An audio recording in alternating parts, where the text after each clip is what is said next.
you awake? I thought I heard you get up. Yeah, I'm awake. Sorry, I just can't sleep. Are you thinking about him? Yeah, a bit. Usually get back to sleep, my love. I'm fine. No, it's okay. What else is on your mind? I don't know. It seems weird, but I had one of the most vivid dreams of my life. I saw a fox on a snowy mountain, just looking confused and worried. Those eyes. I can't get those eyes out of my head. She was running in the windy snow, looking for something. Do you think it has to do with you and what's been going on? I don't know. It was just a dream, Rachel. They're not meant to make sense. A lot's happened the past couple days, that's all. Well, if you're not going to sleep anyway, you should tell me. I want to hear. All right. So, not far from her home, she followed that path to something unexpected.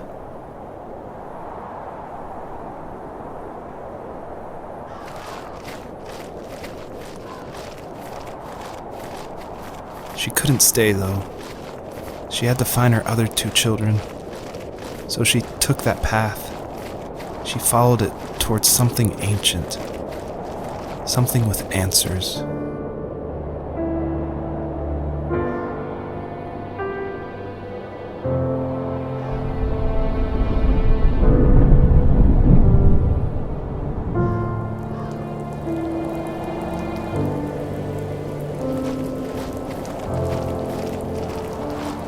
The fox looked high and low, searching for any sign of her cubs.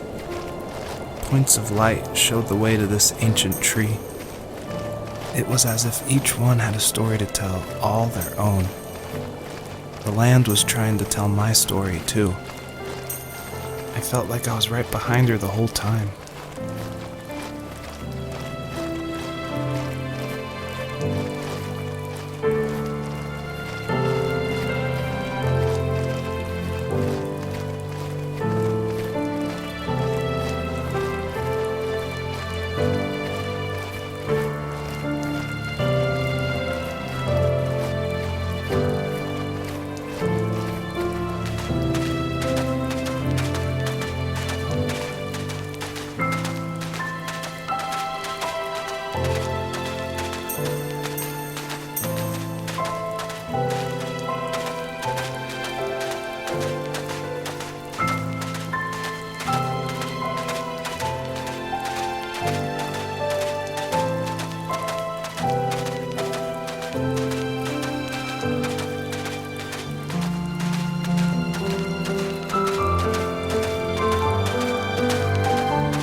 Wasn't he like a lumberjack?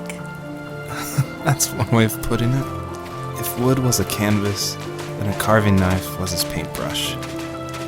Even after working a 50-hour week, even after his hands were more splinters than skin, he would bring home the nicest piece of Alaskan weeping cedar and make me toys.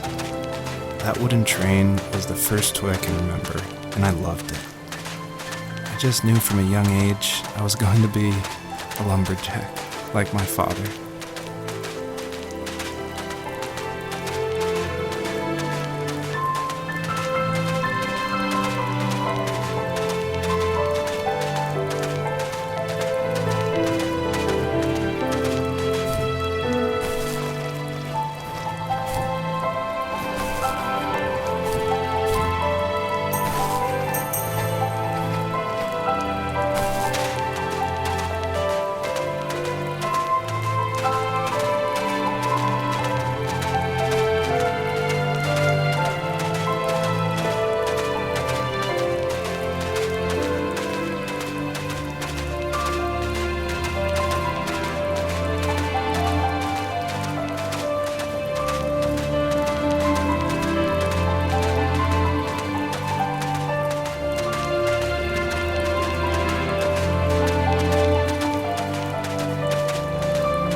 those kids would leave me alone, but somehow they could tell I was different. They made fun of how far away I lived. They called my dad a sourdough. I was a blabbermouth as a kid, telling my dad stories I made up for hours. But after that show and tell, I didn't tell him much anymore. He didn't know exactly what was wrong, but his best guess was that the toys he carved weren't cool enough. He carved me a tank and tried to tell me what it was like to be in a real tank as a serviceman. I didn't know your dad was in the military. Yeah, in the army. The sad thing is that I'd pretty much forgotten until just now. There's so much I still don't know about him. I'm sorry. He knows how much you love him. You're going to see him again soon and have some closure, I'm sure.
As a kid, did you ever do show and tell in your class?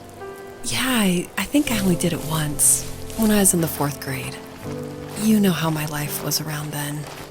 I wanted to show my class what helped pass the time and distracted me, so I brought a dozen paper cranes I had made. I think I told everyone how badly I wanted to be a bird and fly, embarrassingly enough. Don't be embarrassed. Every kid wants to fly. For me, it was another toy from my dad, a wooden boat. I remember guarding it so carefully in my hands as I walked into class. When I sat down, a group of boys immediately made fun of it. They asked which trash can I found it in, or why an ugly log was my favorite toy. When I got up, I didn't even want to tell them my dad had carved it. I said it was a joke gift my friends had given me. Kids can be so cruel. Some of them are. I shouldn't have let them get to me, but it did. It's amazing we bounced back at all.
The older I got, the more I withdrew.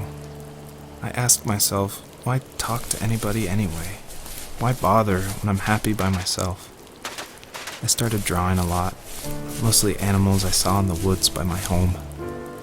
I then imagined designing my own hideouts with things like TVs and pantries full of chips and cookies. I think that idea of leaving home and drawing blueprints started my career. I found a lot of solace in that.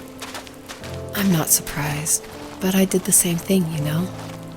There is something special about having a place to call your own. And now look at us.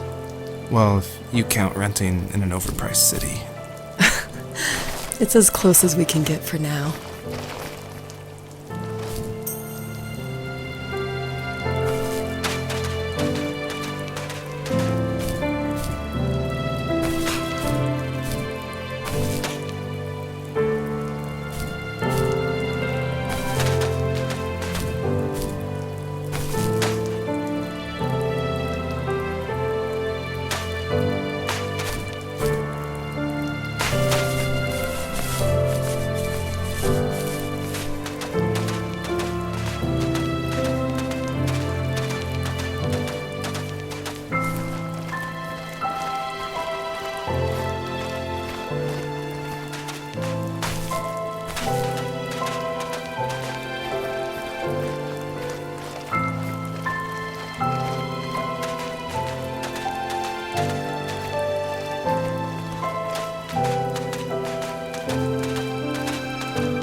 My teenage years were full of sketching, angst, and trouble.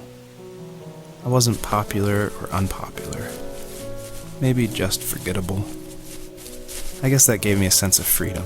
So I hung out with crazy kids, doing crazy things, even though I mostly just watched the chaos ensue. We did it all. Put fireworks in mailboxes, hide roadkill in people's garages, break windows of the barber shop in Anchorage. My dad was furious, but he was so busy working he couldn't do much to stop me from going out. I think being an adult means there's no one to stop you making hard decisions. He had to make a living, and he couldn't be in two places at once. Yeah, I realize that now.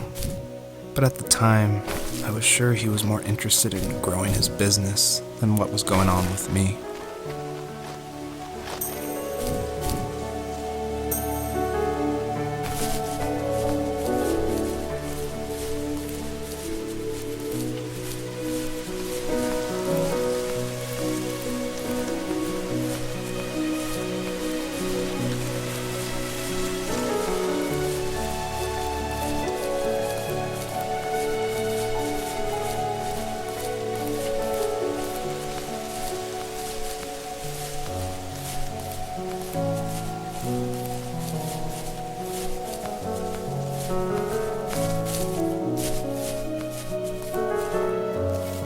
He was working another late night, and my friends were over, saying how bored they were and how they'd come all the way out to my house for nothing.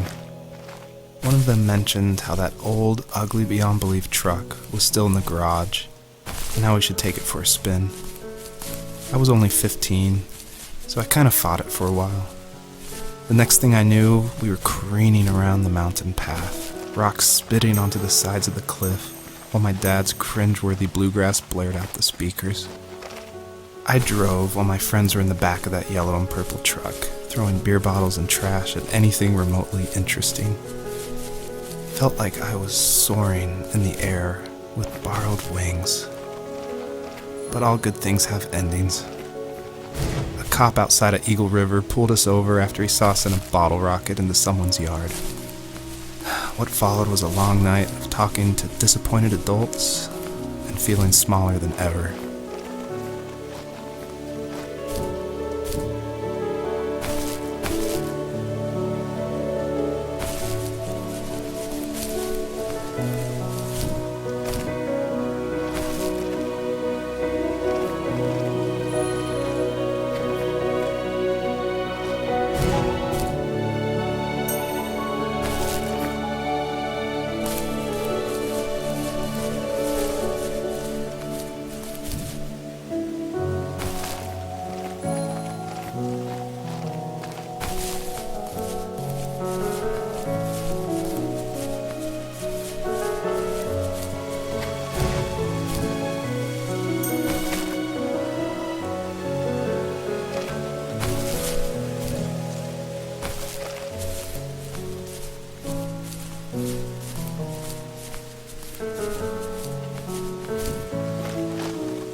After he drove me home from the police station, I blew up at him, saying how I never wanted to be like him, how I was going to be someone and leave that hick icebox for good.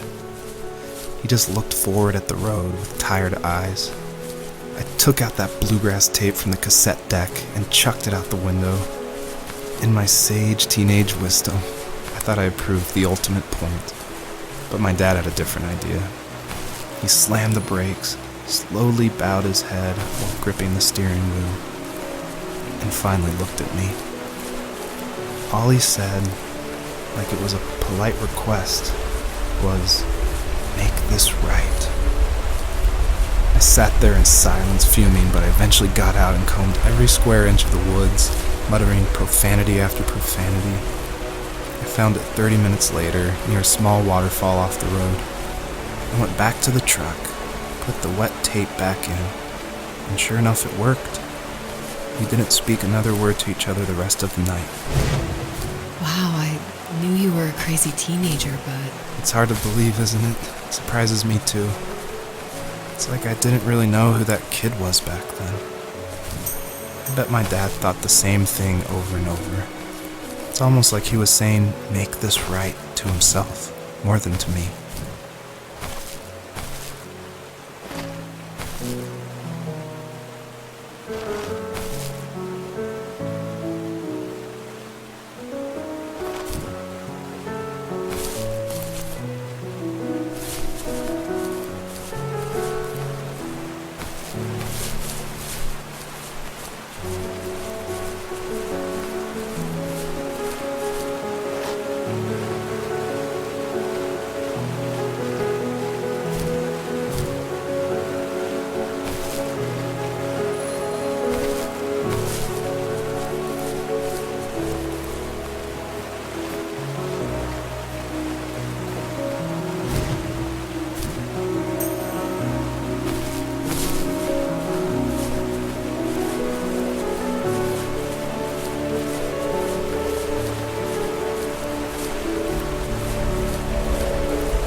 talk about how crazy it was, and I laughed along, pretending it didn't bother me. But it did. I imagined my friends growing old in the bush, unable to find that thrill in those godforsaken ice fields. It's like those mountains were a literal wall, keeping me from leaving, where all I would have to look forward to are lumber yards and evening beers. I had to climb over. That was my only goal for a long time.